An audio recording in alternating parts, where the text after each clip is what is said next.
Hey guys, Motorcar Nut here, and today we're going to go over a very popular engine with very unfortunate popular failures and problems. It's big on my channel with these VW engines, and I think I'm going to make a video that's going to help you at least diagnose your problem, put you in the right direction, and if you could do it yourself, you can save yourself a lot of money. All right, so what we have here is basically, you can stop this. I wrote it down on this so it looks, so you can see it.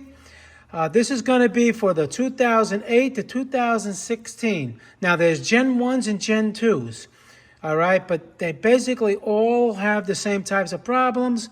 The cam bridge may be a little bit different on one of them versus the older ones, but they still all have these same problems. Not as much on the newer ones. When I say newer, I mean like 2014 and up. All right. So this is from 2008 to 2016. VW mostly, and the Audi. The VW has a TSI engine. The Audi has the TFSI engine. What's the difference? They added an F. That's it. Now that F can stand for failure or fun, whatever you want it to be. It's from the 2.0, the 1.8. And the class engine is an EA888, all right? And these are the codes, all right?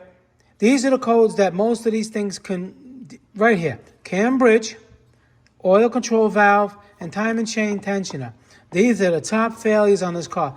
Does it have other failures? Every car has failures, but these, I see them a lot on the older generations from 2008 to 2012, a lot. And if you can fix it yourself, and I'll show you how to do it, you can save yourself, it can go into the thousands, all right? And it's not that hard to do if you follow my videos. If you're going to take it to a mechanic, then, you know, they're going to charge you. I mean, it's labor-intensive, diagnosing and everything like that. But from what I see throughout the years since these cars were made, this is the known problems with these cars. Now, you have the cam bridge. You have the oil control valve, and you have the time and chain tensioner. So we're going to do the oil control valve first. The cam bridge goes over here. All right, let's sit like that. And then the oil control valve, it goes in here with a special tool to take it out. I have videos on everything. And everything I'm explaining here, I have videos on. And the videos that I may tag them with the codes too. I may have some codes, but not all the codes. So it can help you find the videos to help you fix your problem. All right, so oil control valve, it controls the oil. It goes in through here to the cam. See these holes? Into the variable, the VVC, the actuator. This actually moves. It controls the timing a little bit. Now, if this, like, see, this one has failed. This button in the middle is supposed to be flush. So when you take it out, or even when you just take the plastic cover off, there's going to be a plastic cover on the engine with a solenoid with a wire. You take that solenoid out. All you got to do is just take the solenoid out, and you'll see this area. All right? And you'll see this. If it's flat, then it's likely probably not your problem. If it's popped out like that, what that's going to do, it's going to throw the timing off, timing correlation problems. It's going to give you, it can give you misfiring codes. It can give you almost all of these codes. It can give you the timing-related code. A lot of people think that the cam sensor that's right about here in the valve cover, cam cover, is usually the culprit, and it's not. It's easy to replace. But most of the times, I would say 95% of the times, it's not that sensor unless the sensor itself is filled with oil because it cracked and the oil from splashing inside the engine went into the sensor. And yes, that can be the problem, but I don't see that as much. All right, so you can get the EPC light on. You can get, and that light will be on because maybe misfiring codes, or if it's blinking, that means it's a bad misfire. All right. And this valve in here is controlled by oil. It has little, you see that? It has little oil channels. And depending upon what the computer wants, it pushes that electrolyte solenoid, pushes this in or out to control how much this cam gear turns. All right, to give a little bit more power, a little bit better fuel economy, a little bit better idle, and all those good things. All right, but when it fails, it's going to stay as if it was stationary. Then the sensors are going to pick it up that there's some kind of a correlation problem or cam problem or a timing problem. And that's where these codes, P010, so P010, 11, 12, 13, 14. All right. Then you can have 15, 16, 17, 18, 19. Okay. Then you could have the P0340, 341, 342, 343. All right. And these two codes, the P16, 32, and 33, and the P062F, not as rare. But if you have these funny looking codes, these are kind of rare, then it could be related to this. Also could be related to this time and chain tensioner.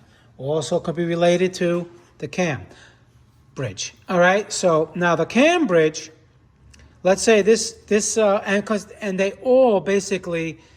They all mimic the codes. So it's hard to diagnose which one it's going to be unless you start from the simplest things first. All right? Simplest things first. If you hear a noise, again, if this is a failing, you could hear a noise. Yes, you can. This failing, yes, you can hear a noise. The cam bridge failing, absolutely can hear a noise because the cam bridge, and we're going to go over this one later, also has everything is controlled by oil. It's basically a hydraulic system. That's basically what it is. And anytime there's oil disruption, low oil pressure, low oil flow, you're going to have those types of codes. That's why you always have to replace your oil on time, 3,000 to 4,000 miles, synthetic oil.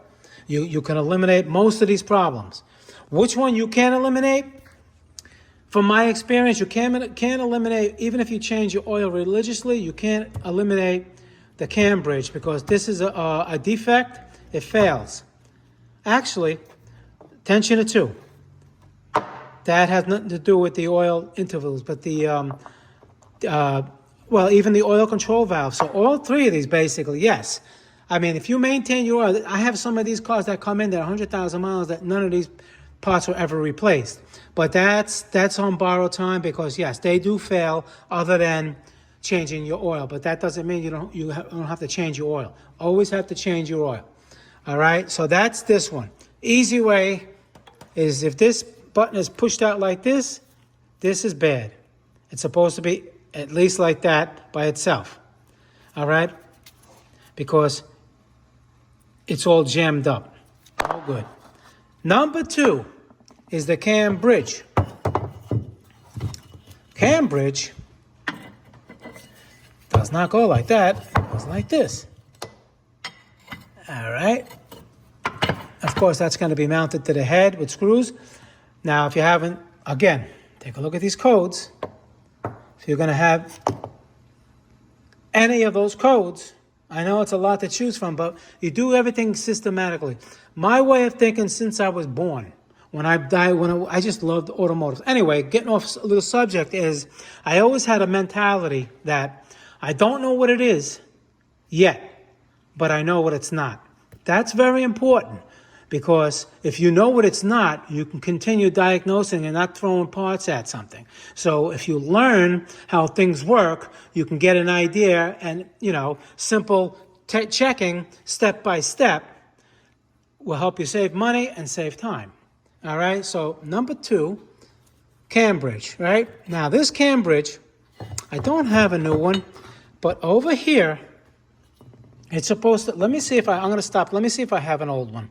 No, I thought I would have an old good one. But anyway, this is the second check to check. Now, there should be a screen here. A lot of times the screen is missing. And when it's missing, sometimes you have to go hunting. All right? It can go through here. And I'm going to explain that later. But more importantly, there should be a little ball. It looks like a little check ball with a spring. All right, that should still be in there. If that's still in there, there's like a little piece, a little plastic piece here, and that ball.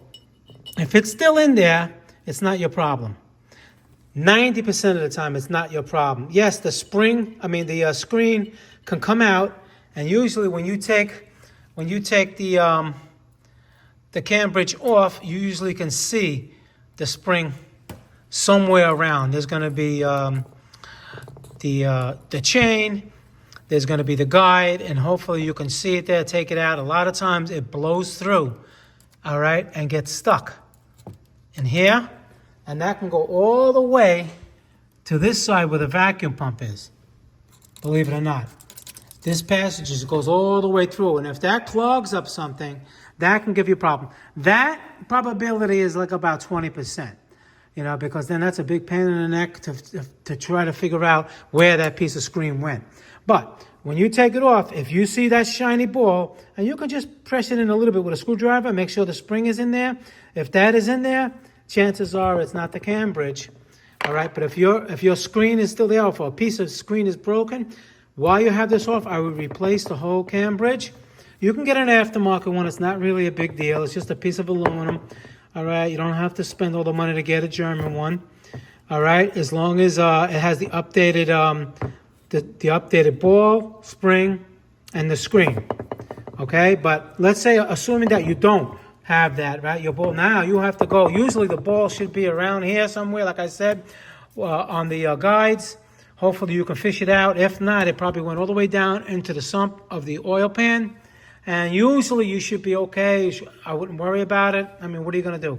Unless you want to drop the oil pan. And it's not easy to drop the oil pan on the, well, on the oil pan, yes. You can drop the oil pan on the VWs.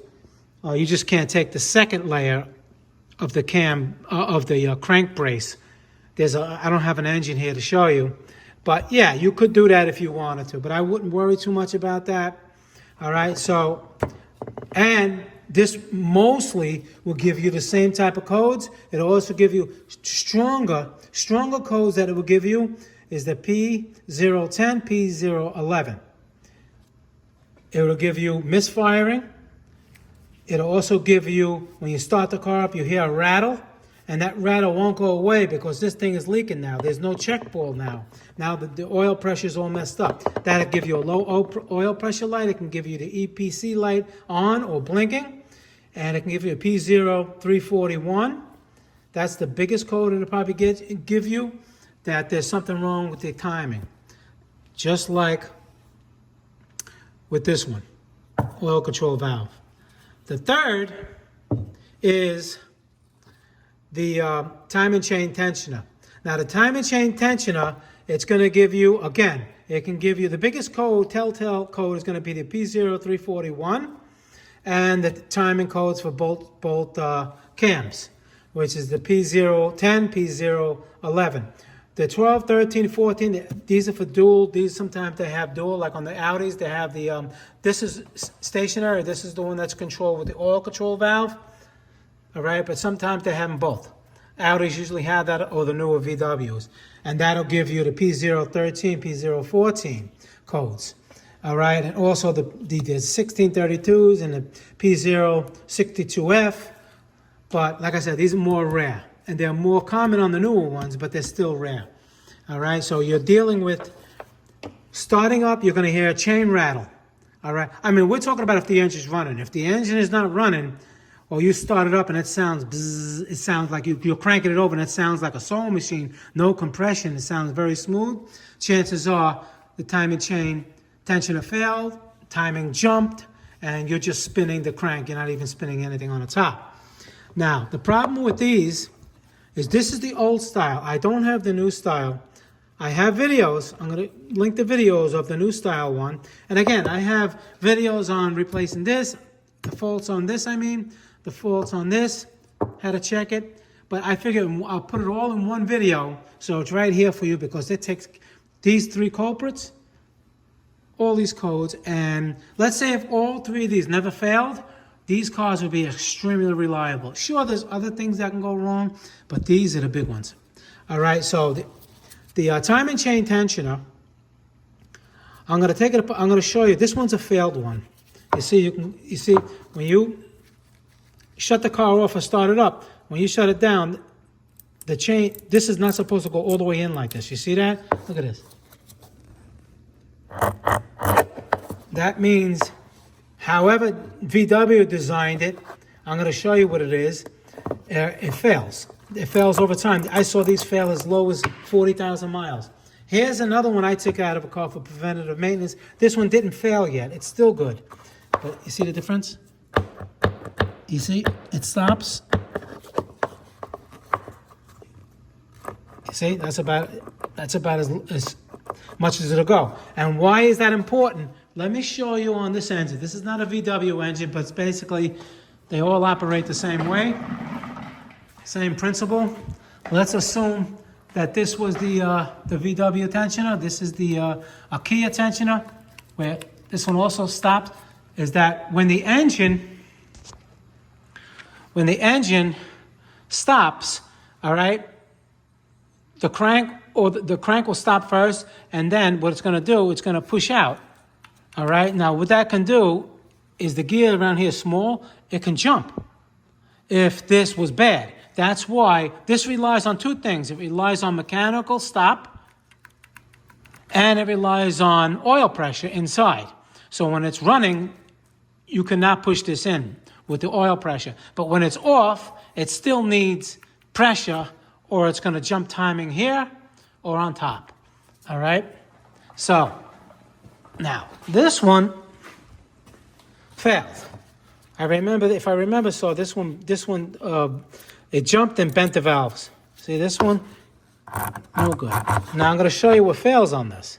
I just took off this little clip, right? And now, you see this little thing in here? This little thing, let's take that out.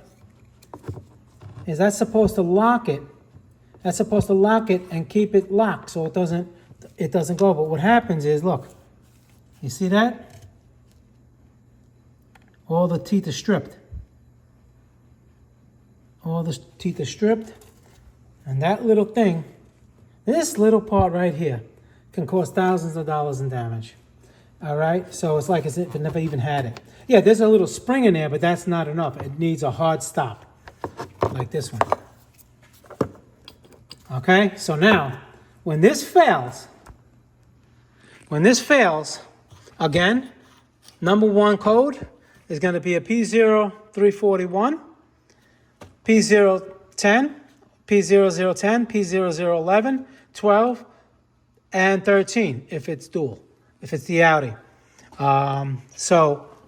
Or you can have multiple misfires. Again, the symptoms are multiple misfiring, hard starting. You crank it, it cranks like about, I would say about 10, 15 seconds, and then it starts. That's a telltale sign that the cam bridge is gone or the oil control valve is gone, because it's trying to build up pressure so all the timing is in the proper position so it can fire properly. So that's why, that's another telltale sign, excessive cranking.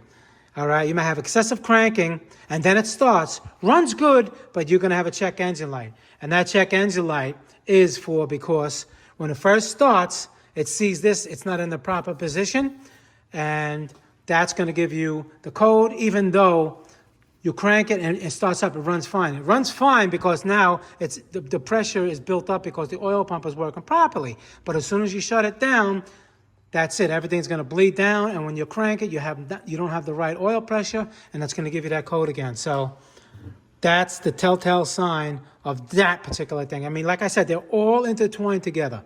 Unless you know every little symptom, you're going to have to check things systematically. Yes, you can check it with a scan tool, but a lot of people don't know. They have a scan tool, they don't know what they're reading. So what good is that for them? All right, so I'm just trying to do it as simple as possible. Sometimes it's not that simple, when things are complicated, but I try to make everything that's complicated not too complicated so you can do it yourself. All right, so, and the timing chain tensioner, number one reason failing, car's not going to start. All right, that's bad. Number two, you're going to hear a chain slapping noise. All right, and you may get a rough running, You may get misfiring. It may stall. All right, you may get the EPC light blinking or just it stays on. All right, those are all not really good. They're all related to this. Okay, so let's recap. The oil control valve won't really give you a noise.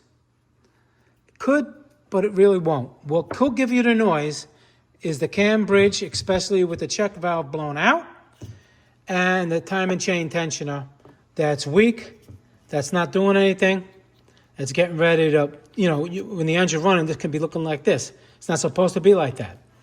All right, and that it can slap against the timing cover. It can slap up here, like it has a cover here. Well, it's a plastic cover that goes on here. This could be slapping. It could be just doing everything bad that it's not supposed to do. All right, so I believe that is the top three that I noticed since these engines since they came out in 2008 and started having problems right in 2010, believe it or not. Anyway, so hopefully this will clear things up for you guys. If I missed something or if you have a question, let me know. Motor Car Nut, please subscribe, hit the like button. Any questions pertaining to this video, leave them below. I try to answer all my questions on time. I'll see you guys in the next video, and thank you all for watching. Goodbye.